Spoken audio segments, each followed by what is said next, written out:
حضرت جابر بن عبداللہ انصاری کی روایت ہے کہ ایک انصاری نوجوان نے اسلام قبول کیا جس کا نام سالبہ بن عبد الرحمن تھا۔ یہ نوجوان رسول اللہ صلی اللہ علیہ وآلہ وسلم کی خدمت کیا کرتا تھا۔ ایک مرتبہ رسول اللہ صلی اللہ علیہ وآلہ وسلم نے انہیں کسی کام کے لیے بھیجا تو انہوں نے گزرتے ہوئے ایک انصاری کے گھر جھانک لیا تو اندر عورت غسل کر رہی تھی۔ اب اس نوجوان کو خوف لاحق ہوا کہ کہیں ایسا نہ ہو کہ میری اس حرکت کی رسول اللہ صلی اللہ علیہ وآلہ وسلم کو بذریعہ وحی اطلاع ہو جائے، لہٰذا خوف اور شرمندگی کے باعث وہ واپس بارگاہ رسالت صلی اللہ علیہ وآلہ وسلم میں حاضر نہ ہوا اور وہاں سے بھاگ کر مدینہ کے پہاڑوں میں جا کر چھپ گیا۔ جب اسے غائب ہوئے 40 روز گزر گئے تو حضرت جبرائیل علیہ السلام نازل ہوئے اور فرمایا، اے محمد صلی اللہ علیہ وآلہ وسلم، آپ کا رب آپ کو سلام کہتا ہے اور یہ کہ آپ کی امت کا ایک شخص ان پہاڑوں کی اوٹ میں چھپا مجھ سے پناہ کی درخواست کر رہا ہے۔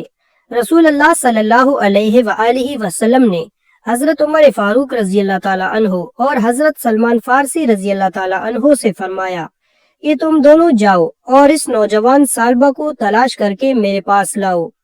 یہ دونوں حضرات مدینہ منورہ سے ان پہاڑوں کی طرف تلاش میں نکلے تو راستے میں مدینہ منورہ کے زفافہ نامی ایک چرواہے سے ملاقات ہوئی تو اس سے پوچھا کہ کیا تم نے ان پہاڑوں کے دامن میں سالبہ نامی کسی نوجوان کو تو نہیں دیکھا؟ اس نے کہا کہ شاید آپ لوگ جہنم کے ڈر سے بھاگے ہوئے نوجوان کے بارے میں سوال کر رہے ہیں۔ ان حضرات نے کہا، تمہیں کیسے معلوم ہوا کہ وہ جہنم کے ڈر سے بھاگا ہوا ہے؟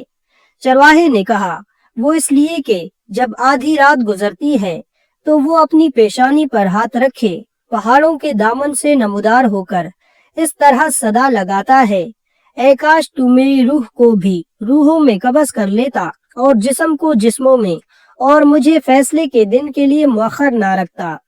حضرت عمر رضی اللہ تعالی عنہ نے فرمایا، ہاں ہم اسی نوجوان کی تلاش میں ہیں۔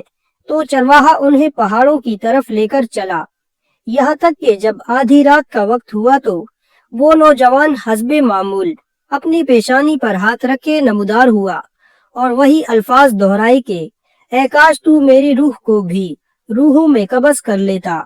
اس دوران حضرت عمر رضی اللہ تعالی عنہ نے جھپٹ کر اسے گود میں اٹھا لیا تو اس نے پوچھا کہ رسول اللہ صلی اللہ علیہ وآلہ وسلم کو میرے گناہ کے بارے میں معلوم پڑ گیا ہے؟ فرمایا، یہ تو مجھے معلوم نہیں، البتہ کل شام آپ صلی اللہ علیہ وآلہ وسلم نے تمہیں یاد کیا، پھر مجھے اور سلمان کو تمہاری تلاش میں بھیج دیا کہ جاؤ اور سالبہ کو ڈھونڈ کر لاؤ۔ اس نے کہا کہ پھر ایسا کرو، مجھے اس وقت بارگاہ اقدس میں لے چلو جب آپ صلی اللہ علیہ وآلہ وسلم نماز پڑھ رہے ہوں۔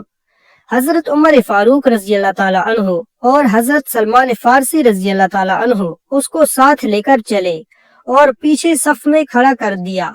سالبہ نے جب حالت نماز میں رسول اللہ صلی اللہ علیہ وآلہ وسلم کی تلاوت سنی تو بے ہوش ہو کر گر پڑا۔